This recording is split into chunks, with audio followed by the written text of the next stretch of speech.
नमस्कार, मी सुरुची. तुमचं आपल्या चॅनलमध्ये खूप खूप मनापासून स्वागत आहे. आशा करते तुम्ही सगळे छानच असाल. तुमच्या आयुष्यात सुख, शांती, आरोग्य आणि ऐश्वर्य कायम राहू देत हीच मी स्वामींच्या चरणी प्रार्थना करते. तर मला बरेच मेसेजेस आले, मला बरेच म्हणजे असे कमेंट्स आले की ताई तुम्ही व्हिडिओ करणं बंद केले आहेत का, तुम्ही व्हिडिओ कशाला करत नाही आहात, तुम्ही प्लीज व्हिडिओ करा वगैरे असे खूप आले. म्हणजे वर्षभर जवळजवळ due to some personal reasons मला व्हिडिओज करणं वगैरे अजिबात पॉसिबल नाही झालं. म्हणजे मी माझ्या साईडने खूप ट्राय करायचे. मध्ये एक दोन वेळा मी लाईव्हवर सुद्धा आले होते, पण तेव्हा अनफॉर्च्युनेटली लाईव्हवर पण मला कोणीही असं फारसा रिस्पॉन्स मला चांगला मिळाला नाही लाईव्हवर. सो म्हणून लाईव्ह हार्डली मला तर वाटतं आपली 4-5 मिनिटांची वगैरे झाली. त्याच्यानंतर मध्ये थोडेसे पर्सनल इश्यूज झाले, त्याच्यानंतर आमचं शिफ्टिंग वगैरे होतं. सो या सगळ्या कारणामुळे मला व्हिडिओची कन्सिस्टन्सी मेंटेन करता नाही आली.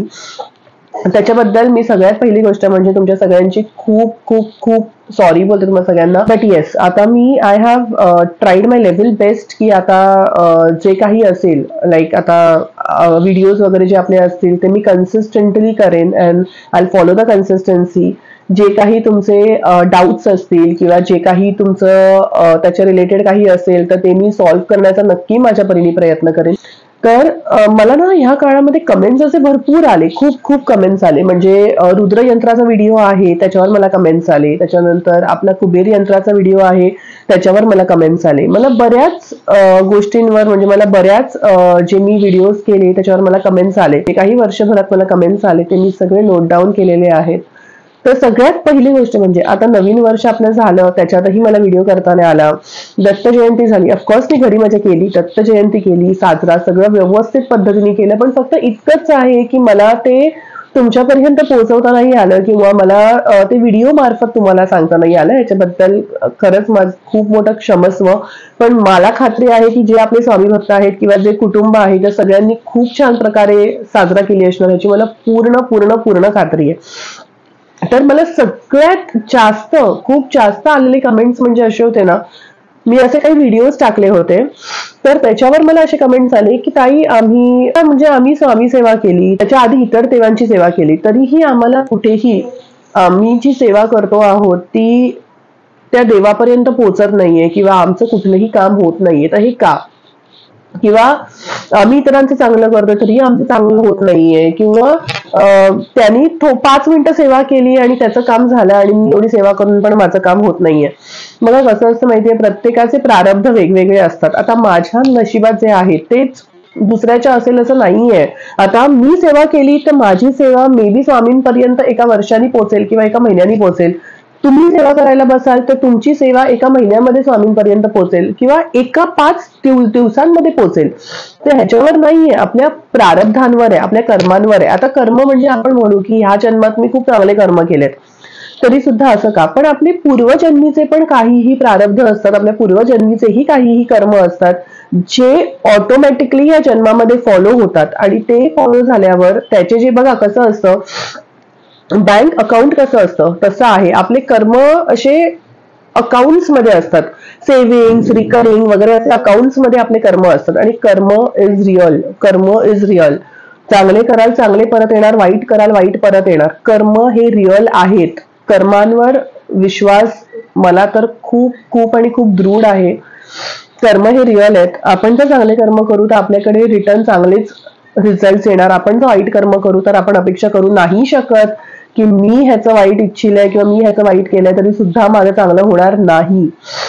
भले तुमचं इंटेन्शन काही असो, म्हणजे तुमचं त्याच्या मागचा हेतू काही असो, हेतू चांगलाही असेल वाईटही असेल, पण जर ते कर्म चुकीचं आहे ना तर त्याचा फळ जे आहे ते चुकीचंच येणार. पण जर ते कर्म चांगलं असेल तर त्याचं फळ कायम चांगलंच येणार.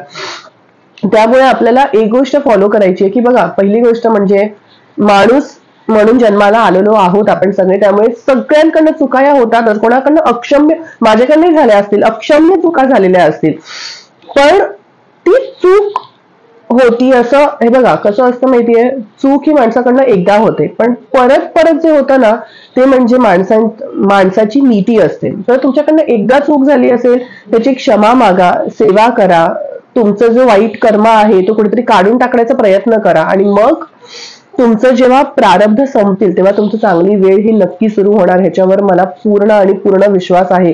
या गोष्टींवर तर मला 100% विश्वास आहे. कर्मांवर खूप खूप खूप चांगला खूप विश्वास आहे. कर्म ही परत येतातच.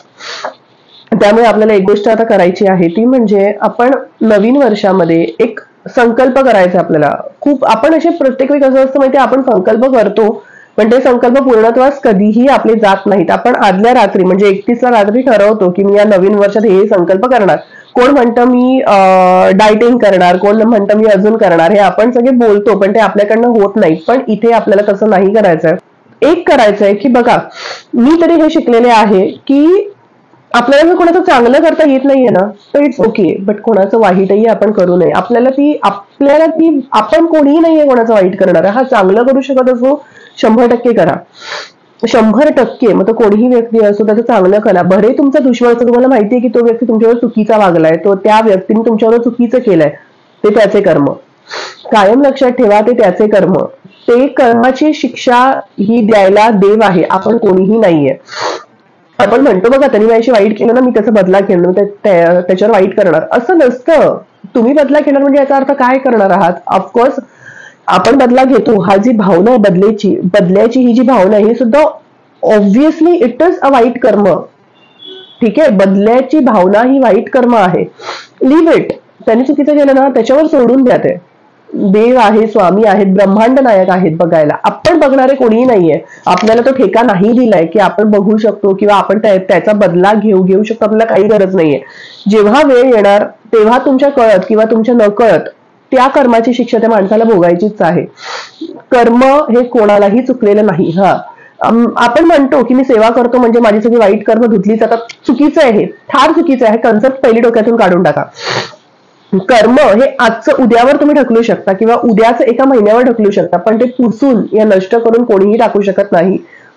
देवांना सुद्धा त्रास झाला, देवांना सुद्धा त्या ह्याच्यातून जावं लागलं, तर आपण तर माणूस आहोत. आपण सामान्य माणूस आहोत. प्रचंड लाखो करोडो चुका केलेल्या आपण माणूस आहोत.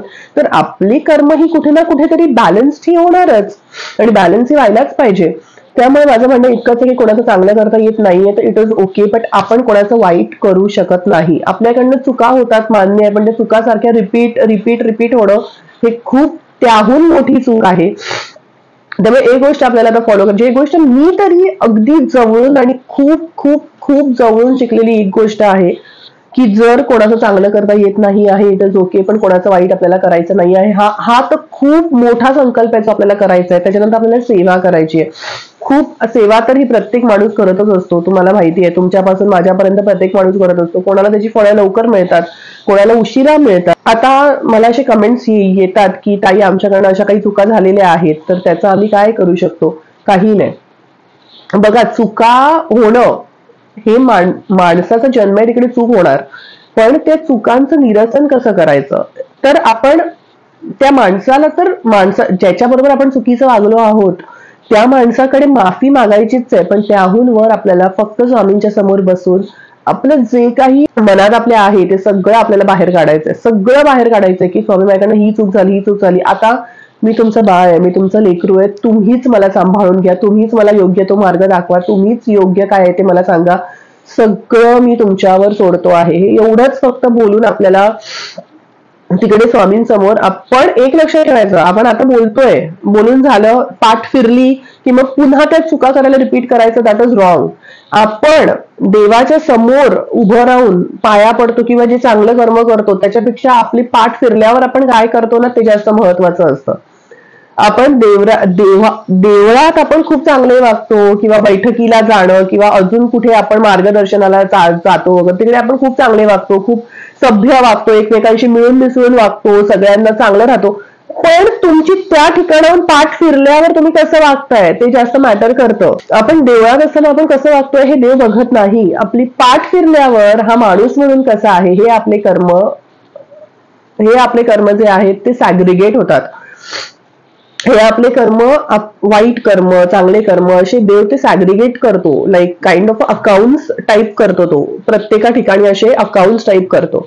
आणि त्याच्यानंतर त्याच्या बेसिसवर आपल्याला त्याची फळं मिळत असतात की बाबा हे थोडंसं नॉर्मल कर्म आहे, ह्याच्या बेसिसवरून ह्याला काय फळं. म्हणून आपल्या आयुष्यात पनवतीचा काळ येतो बघा, किंवा छोटी साडेसातीचा काळ येतो, किंवा मोठी साडेसाती असते. साडेसाती ही कशाला असते, शनिदेव हे मुळात कशाला असतात, की आपल्याला जो गर्व झालेला असतो किंवा आपल्यामध्ये जे काही चुकीच्या कर्मांमुळे जे काही गर्विष्ठपणा आलेला असतो तो कुठेतरी कमी करायला कोणीतरी लागतं ना. म्हणजे जसं आपण गाडी एकदम फास्ट स्पीडवर असेल तर त्याला कंट्रोल करायला आपल्याला जसा ब्रेक लागतो, तसं आपल्या वाईट कर्मांवर कंट्रोल करायला आपल्याला कुठला तरी देव लागतो, तो शनिदेव आहे. ते कंट्रोल करतात. माझं म्हणणं इतकंच आहे की तुम्ही ना टेन्शन घेऊ नका, निस्वार्थ मनाने सेवा करा. हा विचार करू नका की मला या सेवेतून फायदा होत नाही ना. तुमचा प्रारब्ध, आपला प्रारब्ध आहे. जोपर्यंत आपला प्रारब्ध संपत नाही तोपर्यंत काही होऊ शकत नाही. जेव्हा आपण सेवा करून आपला प्रारब्ध संपवू तेव्हाच आपले चांगले काळ सुरू होणार. त्याला थोडा वेळ जाणार, वेळ जाऊ द्यात. वेळ हा गेलाच पाहिजे. वेळ गेल्याशिवाय काहीही होणार नाही. कुठल्याही जखमा भरून काढण्यासाठी वेळ ही आपल्याला थोडी द्यावीच लागते. काही गोष्टी अशा असतात ज्या आपण आयुष्यात कधीही विसरू शकत नाही. बघा कसं असतं माहितीये, मला एक खूप कमेंट आली की ताई माझ्या बरोबर XYZ व्यक्तीने खूप वाईट केलेलं आहे, सो मलाही त्याच्या बरोबर वाईट करायचं. रॉंग आहे. आपण स्वामी सेवेकरी आहोत, तर आपण त्यांनी तुमच्या बरोबर चुकीचं केलं म्हणून आपण चुकीचं करायला जाऊ तर मग त्याचा अर्थ काय आहे. त्याच्यामध्ये आणि आपल्यामध्ये फरक हा काहीच राहणार नाही. जर आपल्याला कुठेतरी फरक करायचा असेल तर ऑब्व्हियसली आपण हे स्वामींवर या देवावर सोडायचं आहे की तो आहे, तो बघणार, तो सगळं करणार. तो नवीन वर्षामध्ये मला हेच सांगायचं आहे की आपल्याला जर कोणाचं चांगलं करता येत नाही तर आपल्याला वाईट करायचं नाही आहे. बदल्याची भावना पहिली गोष्ट म्हणजे मनातून आपल्याला पूर्ण काढून टाकायची आहे. बदला हा आपल्याला घ्यायचाच नाहीये कोणावर, कारण बदला घेऊन काही होणार नाही हे मी शिकलेले आहे. ज्याच्या त्याच्या कर्माची शिक्षा ज्याला त्याला त्या वेळेला मिळणारच. कर्म हे परत येतच. मग ते चांगलं असो तर चांगलं कर्म येणार, वाईट असो तर वाईट कर्म येणार, पण ते आपल्याकडे फिरून येतं. त्यामुळे प्लीज मी सगळ्यांना कळकळीची विनंती करते की माझे जे सेवेकरी आहेत किंवा माझे जे स्वामी भक्त आहेत, माझं जे कुटुंब आहे ना, मी हक्काने सांगू शकते आणि मी तुम्हाला एकच सांगेन की प्लीज काळजी करू नका. जे काही वाईट आपल्याबद्दल बरोबर घडतं आहे म्हणून आपण स्वामींचा हात सोडायचा नाही. कधी कधी ती परीक्षा पण असते. स्वामी बघत असतात की बाबा हिच्याबरोबर एवढं वाईट मी घडवतोय किंवा हिचे प्रारब्ध मी कुठेतरी पुसून काढतोय, हिच्या कर्मांची फळं मी हिला आत्ताच भोगून इकडे संपवतोय, तर ही माझा हात धरतीये का सोडतीये, हा एक परीक्षेचा काळ सुद्धा असतो. तर ह्या काळामध्ये आपल्याला फक्त स्वामींचा हात धरायचा आहे, सोडायचा नाहीये. हे आपल्या डोक्यात ठाम बसलं पाहिजे की आपल्याला हात धरायचा, आपल्याला कुठेही तो हात सोडायचा नाहीये. आपली सेवा आपल्याला कंटिन्यू ठेवायची आहे. बघा त्याची फळं आज ना उद्या आपल्याला मिळणारच. मी जास्त काही ठरवून आजचा कुठलाही व्हिडिओ केला नाहीये किंवा आज असं काही सेवा वगैरे असं काही नाहीये, पण जस्ट वर्षभराची गॅप होती त्या ह्याच्यामध्ये मला ज्या काही कमेंट्स आल्या तर त्या कमेंट्ससाठी मी हे सगळे व्हिडिओज करते. आता हळूहळू बाकीच्या ज्या कमेंट्स मला आलेल्या आहेत तर त्या सगळ्या नोट डाऊन केलेल्या आहेत मी. सो त्याच्या रिलेटेड सुद्धा व्हिडिओज आपल्याकडे येणार आहेत. ते व्हिडिओज सुद्धा तुम्ही बघा. आणि पुन्हा जसं आधी माझ्या चॅनलला किंवा व्हिडिओजला तुम्ही लाईक करत होतात किंवा आधी जसं तुम्ही प्रतिसाद देत होतात तसं आताही तुमचा प्रतिसाद असेल हीच मी तुमच्याकडे विनंती करते. आणि जर तुम्हाला अजून काही माहिती हवी असेल किंवा अजून काही असेल तर नक्की तुम्ही मला व्हिडिओच्या कमेंट्सद्वारा विचारू शकता. असं होप करते की ज्यांनी मला जे प्रश्न विचारले होते त्यांची उत्तरं मी दिलेली आहेत. तरीही अजून काही प्रश्न असतील तर मला प्लीज कमेंट्स करून विचारायला विसरू नका. आणि जे काही चुकलं असेल ते माझं आहे आणि जे काही चांगलं असेल ते माझ्या स्वामींचे बोल आहेत. तर तुम्ही माझा व्हिडिओ पूर्ण पाहिल्याबद्दल खूप खूप धन्यवाद. श्री स्वामी समर्थ. श्री स्वामी चरणार्पणमस्तु.